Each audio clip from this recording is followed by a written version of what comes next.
Assalomu alaykum hurmatli saboqdoshlar. Tayyiba darsxonamizga xush keldinglar. Biz bugun i'rob darsimizning 28-darsini o'qiymiz. Bizning bugun o'qiydiganimiz 39 va 40 hadis. Unda bo'lsa biz darsimizni boshlaymiz. Bismillahirrohmanirrohim.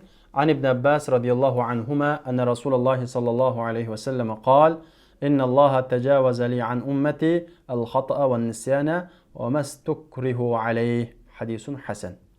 İbn Abbas radıyallahu anhumadan rivayet kılındı. Cezmen Resulullah sallallahu aleyhi ve sellem dedi. Hakikaten Allah Teala tecavaza keçirvetti men üçün menin ümmetimden hatalıkını. Yani bilmey kıpsagan işini ve nisyan ve unutup kılgan hatalıkını. Unutup kılgan işini, günahını. Ve mustukrahu aleyh ve onunla mecburlangan işini deydi. Demek hadisning mazmuni bo'yicha 3 xil gunoh bizning qana qilgan kechirim qilgan. Birisi gunohligini bilmay qilib solgan ish. Xato degan shu. Ikkinchisi unutib qilgan ish. Uchinchisi majburlanib qilgan ish. Endi majburlanishmi o'z ichida bir qancha martabaga bo'linadi. Biz buni keyingi darslarimizda so'zlaymiz. Endi bu hadisdan biz hammasiga tarkib qo'yamiz. Innalloha tajawaza li an ummati al-khata'a wan-nisyana wa mastukrihu alayhi. إن حرف التوكيد يعني حرف مشبهة بالفعل. الله إننا اسمه شو زوره قلده تجاوز فعل ماضي زوره مبني فاعل يشرون هو ديجن تقدر قلنا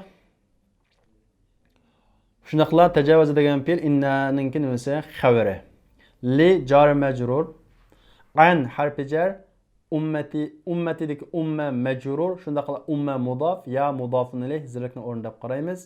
Al xatoa maf'ulun bih zirlikni alamati oshkora. Tajavaza degan fe'lning nimasi maf'ulun bihsi. Va nisyana xatoa atfi xatoning hukmida bo'ldi, ya'ni maf'ulun bih.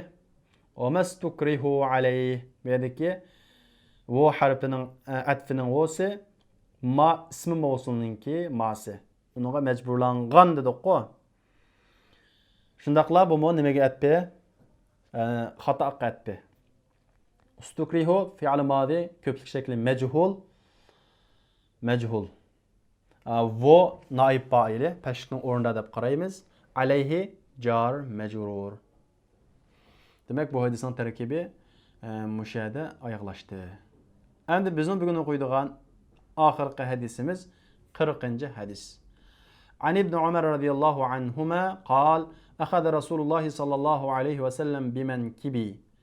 تت رسول الله صلى الله عليه وسلم من ضلامن تت وقال بعده كن في الدنيا كأنك غريب. Bol sen dünyada xuddi musafirdak bol yoki yo'ldan o'tkuchidek bol. Yani yo'lda o'tib kelgan odamdek bol. Va kana ibn Umar radhiyallohu anhuma yaqul va ibn Umar radhiyallohu anhuma mundaq deydi: "İza amsayta agar kash qilsang attiganlikni saqlama. Va ida asbahta fala tantazir al-masa. Attigan qilsang kashlikni saqlama.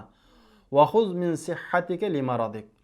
Va ching tutqinsan saqliqingdan, ya'ni saqliq vaqtingdan kasalliking uchun qanday qil? Tutqin degani sen saqliq vaqtingda, kasallik vaqtingda qilinmaydigan ishlarni saqliq vaqtingda qanday qilib olgin. Undan keyin Alloh taolo sen saqliq vaqtning qilgan ishning savobini kasallik vaqtida beradi demakchi. Va min hayatika li mautik va hayotingdan o'liming uchun tutgan degani hayot vaqtingda o'limingning manfaati uchun, o'limingning foydasi uchun, o'lgandan keyin foydasi bo'lish uchun bir ish qilgin demakchi. Endi bu hadisni biz tarkib qo'ydigan yerimiz kun fi dunya ka'annaka g'arib aw abir sabil. Kun fi'l amr mabni shundago. Bunun fa'iliyatiga yushrun anta degan damir. Fi dunya fi harfi jar, ad-dunya majrur. Ka'annaka deki kap tashbihninki kepi. Anna harfi tawkid kap ismisi. Zirlik o'rnida deb qaraymiz. G'aribun kanning nimasi? Xavri. Tashkil alamati shunga oshkora. Endi bu cümle yani kendine garip degan cümle kun degan nimninki kun degan fi'l naqisning xabari.